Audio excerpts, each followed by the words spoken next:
Presented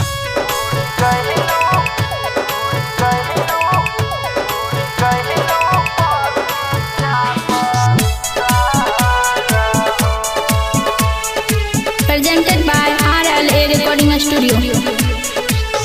कवने बिरछिया चिड़ई खोतबा लगबलू जाके, कवने बिरछिया चिड़ई खोतबा लगबलू जाके, सुन कही के अंगना मारहो उड़ी गहिलू पखिया पसार हो।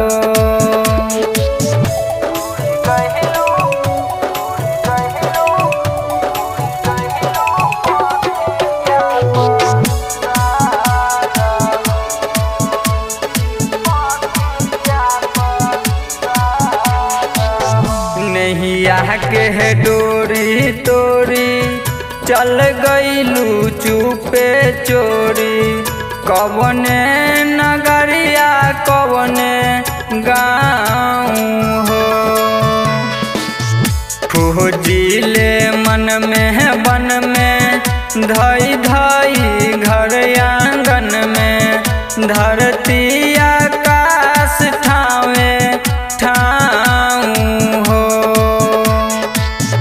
देखे न पाता गईलू कमाल पाता भैलू, देखे न पाता गईलू कमाल पाता भैलू, हो गईलू कहाँ तू फरार हो।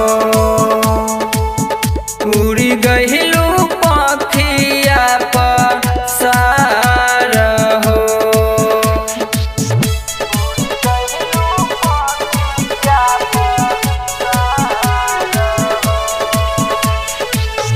सूरजिया जन्मा से बदरी पवनमा से, पूछ ले गईलू कवना खोह हो।